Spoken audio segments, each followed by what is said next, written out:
أعوذ بالله من الشيطان الرجيم بسم الله الرحمن الرحيم وآية لهم أنا حملنا ذريتهم في الفلك المشحون وخلقنا لهم من مثله ما يركبون وإن نشأ نغرقهم فلا صريخ لهم ولا هم ينقذون إلا رحمة منا ومتاعا إلى حين صدق اللہ العظیم۔ سورہ یاسین کی آیت نمبر 41 سے 44 تک 4 آیتیں پڑھی گئی اور اللہ جل جلالہ کی قدرتوں کا بیان چل رہا ہے۔ اور ان لوگوں کے لیے ایک اور نشانی یہ ہے، ہم نے ان کی اولاد کو بھری ہوئی کشتیوں میں سوار کیا اور ہم نے ان کے لیے اسی جیسی اور چیزیں بھی پیدا کی جن پر یہ سواری کرتے ہیں، اور اگر ہم چاہیں تو انہیں غرق کر ڈالیں، جس کے بعد نہ تو کوئی ان کی فریاد کو پہنچ سکے اور نہ ان کی جان بچائی جا سکے۔ لیکن یہ سب ہماری طرف سے ایک رحمت ہے اور ایک معین وقت تک زندگی کا مزہ اٹھانے کا ایک موقع ہے جو ان کو دیا جا رہا ہے۔ یہ ان آیتوں کا ترجمہ ہے۔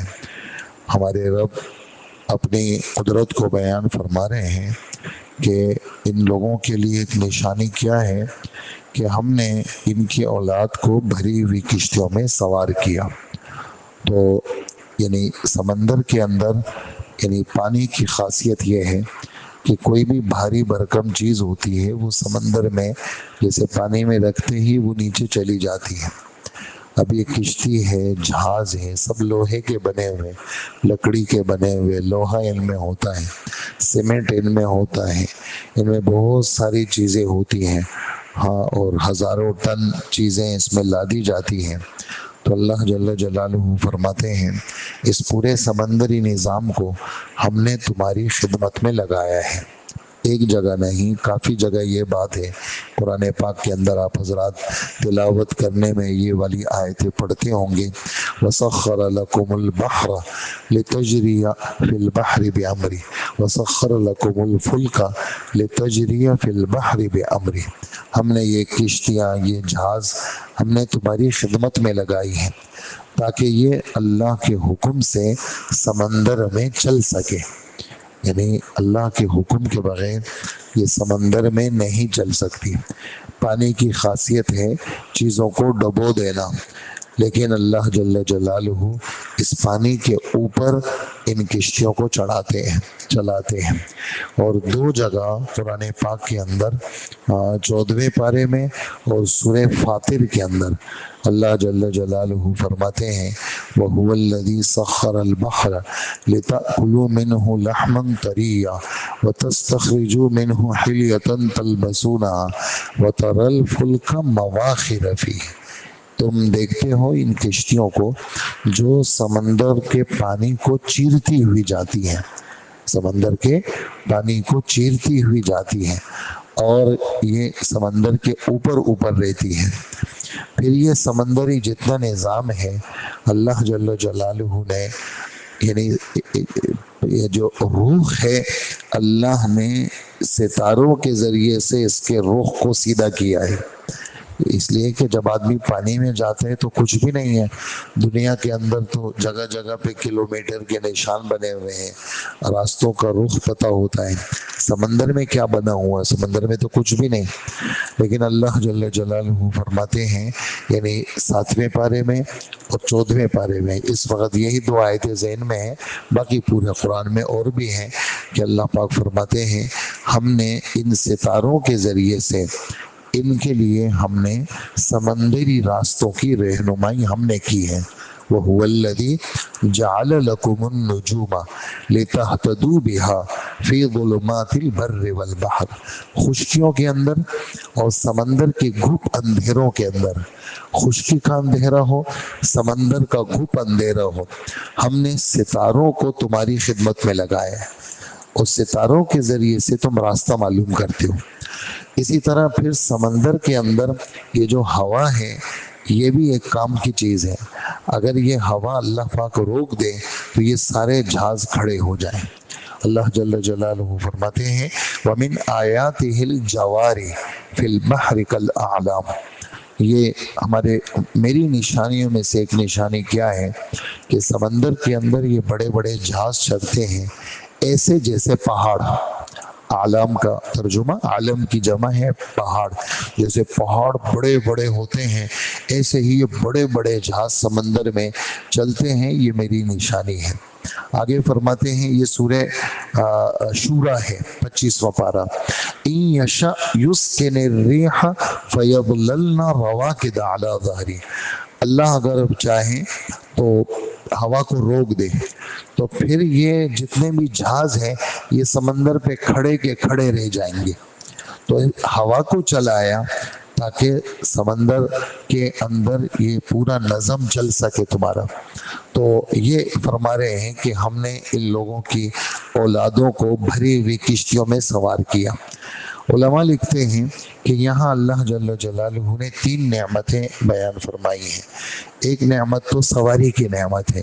ہم نے ان کو سوار کیا اور سوار کر کے یعنی سواری کا انتظام ہم نے کیا. ٹھیک ہے. لکڑی اگر تم نے لکڑی اور لوہے سے کشتی اور جہاز بنائے ہیں تو یہ لکڑی بھی ہم نے پیدا کی ہے اور تمہیں سمجھ بھی ہم نے دی ہے. اور اسی طرح یہ لوہا بھی ہم نے پیدا کیا ہے اور تمہیں سمجھ بھی ہم نے دی.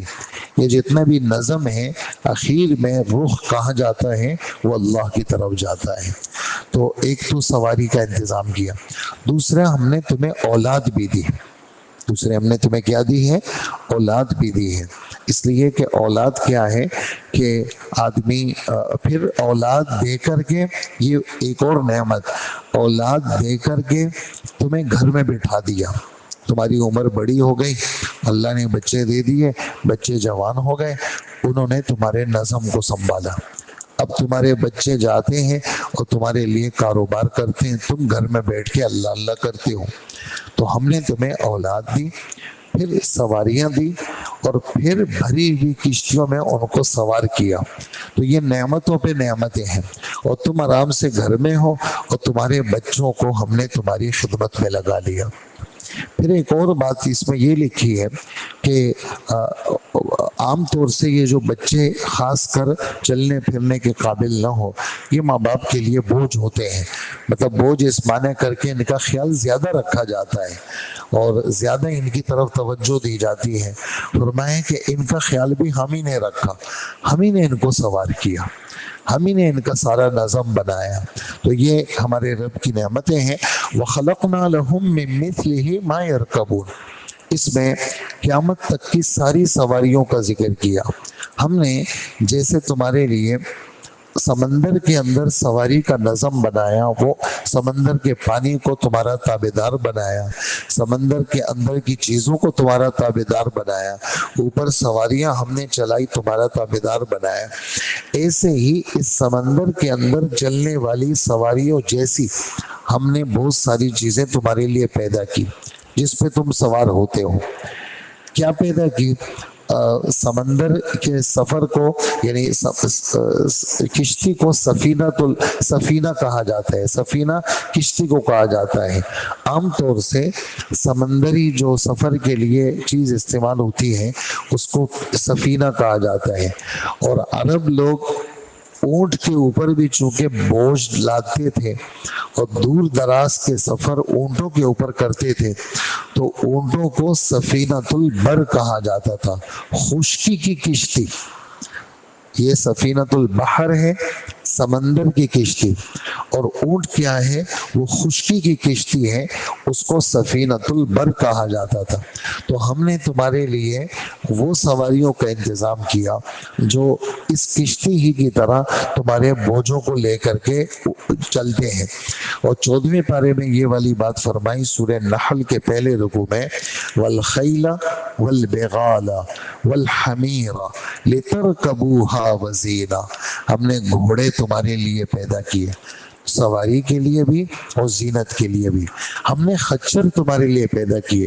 گھوڑے اور گدھے کے بیچ کی جو نسل ہے اس کو خچر کہا جاتا ہے. ہم نے وہ تمہارے لیے پیدا کی. ہم نے گدھے تمہارے دیکھے نا، کراچی بھی ایک ترقی یافتہ شہر ہے، وہاں پر بھی گدھا گاڑی آپ کو ملے گی اور گھوڑا گاڑی ملے گی، اور کوئی پولیس والا اس کی چالان نہیں کرے گا. سریے لے جاتے ہیں، پتہ نہیں کیا کیا چیزیں لے جاتے ہیں، اور آرام سے جناب سڑکوں پہ چلتے ہوئے نظر آتے ہیں. تو یہ کیا ہے؟ ہم نے تمہارے لیے گھوڑے پیدا کیے، ہم نے تمہارے لیے خچر پیدا کیے. یہ دشوار گزار پہاڑی راستوں پہ نہ ہیلی کاپٹر جا سکتا ہے، نہ وہاں پر کوئی گاڑی جا سکتی ہے. یہ گھوڑے اور یہ خچر ان دشوار گزار راستوں پر، چھوٹے چھوٹے راستوں پر پہاڑ کی چوٹیوں پہ جا کے پہنچ جاتے ہیں، اور اس پہاڑ سے اگلے پہاڑ کے پیچھے جو علاقے ہیں وہاں سامان پہنچانا، وہاں چینی، آٹا اور اناج پہنچانا، یہ ان جانوروں کے ذریعے سے وہاں پر یہ خدمت انجام دی جاتی ہے. ہمارے رب فرماتے ہیں کہ لِتَرْكَبُوهَا وَزِينَةً، اور یہ تم سواری کے لیے بھی ہے، تمہارے لیے زینت کا بھی سامان ہے. یعنی گھوڑا تمہارے لیے زینت بھی ہے، اور تم سواری بھی اس پر کیا کرتے ہو؟ سواری بھی کرتے ہو. یہاں پر فرماتے ہیں علماء کرام، قیامت تک جتنی سواریاں، یعنی حضرت مفتی صاحب نے لکھا ہے معارف القرآن میں کہ قرآن پاک میں جہاز کا ذکر کہاں ہے؟ کہ قرآن پاک میں جہاز کا ذکر یہاں پر ہے کہ اللہ پاک نے اس کشتی کی طرح تمہارے لیے وہ سواریاں پیدا کی ہیں اللہ پاک جس پر لوگ سوار ہوتے ہیں. اور علماء لکھتے ہیں جیسے یہ پانی ہے، پانی کے پشت کے اوپر ہم نے کشتیوں کو اور جہازوں کو چلایا، ایسے ہی ہوا کے پشت کے اوپر ہم نے جہازوں کو چلایا. آسمان کے اندر بھی اگر ہوا رک جائے تو یہ جہاز چلنے کے قابل نہیں رہیں گے. یہ تو ہوا کی پیٹھ کے اوپر سوار ہو کر کے یہ جہاز سفر کرتے ہیں. اگر ہوا بند ہو جائے، بالکل ختم ہو جائے، جب ہوا کے رخ سے یہ جہاز اوپر چلے جاتے ہیں تو پھر یہ جہاز بے قابو ہو جاتے ہیں. جو خلائی اسفار کے اندر چیزیں چھوڑی جاتی ہیں تو ہوا کے اندر تو وہ ٹھیک چلتی ہے، لیکن جب وہ اس کو دائرے کو کراس کر لیتی ہیں تو پھر وہ اس پہ نہیں رہتی، اپنے قابو میں نہیں رہتی. وجہ اس کی یہ ہے کہ ہوا ہی ختم ہو گئی. تو جو چیزیں چل رہی ہیں فضا کے اندر وہ ہوا کے پشت پہ چل رہی ہیں، اور اللہ نے اس کو چلایا ہے. تو ہم نے ان انسانوں کے لیے سواریوں کا انتظام ہم نے کیا. وَإِن نَشَأْ نُغْرِقْهُمْ، ہم اگر چاہیں تو ان کو غرق کر دیں، یعنی فضا کے اندر سے ہم ان کو ہٹا دیں اور جہاز کو گرا دیں، اور یا پھر ہم سمندر کے کشتیوں کے اندر اور جہازوں کے اندر ہم ان کو بھنور میں پھنسا دیں یا سمندری طوفان میں پھنسا دیں. اس لیے کہ سمندر کا طوفان جو آتا ہے، بڑے بڑے جہاز اور بڑی بڑی چیزیں اس کے سامنے کچھ بھی نہیں، اور پہاڑ جیسی موجیں آتی ہیں، اور پہاڑ جیسی موجیں آ کر کے ان کو اگر ہم ختم کرنا چاہیں تو ہم ختم کر سکتے ہیں. فلا صریخ لہم، ان کا کوئی فریاد سننے والا نہیں ہوگا. یہ تو بتوں کو پکارتے ہیں. 11ویں پارے کی ایک آیت ہے، لمبی آیت ہے، میں اس کا چھوٹا ٹکڑا آپ کو سناتا ہوں. اللہ جل جلالہ فرماتے ہیں یہ کشتیوں پہ لوگ سوار ہوتے ہیں، اور جب یہ کشتیاں چل پڑتی ہیں اور کہیں اچانک یہ بھنور میں پھنس جاتی ہیں تو اس وقت یہ جتنے بھی مشرک بت پرست ہیں دعوا اللہ مخلصین لہ الدین، اس وقت پھر یہ بتوں کو نہیں پکارتے، پھر یہ خالص اللہ کو پکارتے ہیں. تو اس لیے کہ وہاں پر ان کی کوئی فریاد سننے والا اللہ کے سوا کوئی نہیں ہے. وَلَا هُمْ يُنْقَذُونَ، نہ تو ان کی کوئی فریاد سننے والا ہوگا، نہ ان کو کوئی بچا سکے گا. ہاں ہماری رحمت ہے کہ باوجود کفر کے، باوجود شرک کے، باوجود نافرمانی کے، ہم اپنی رحمت کی برکت سے لوگوں کو کیا کرتے ہیں؟ نفع دیتے ہیں، اور دنیا کے اندر ہم ان کو نفع اٹھانے کے لیے ہم نے ان کو مہلت دی ہے. تو یہ ان آیتوں کا خلاصہ تھا. اللہ پاک ہمیں عمل کی توفیق عطا فرمائے. اور اللہ کی ذات پہ ہمیں یقین نصیب فرمائے۔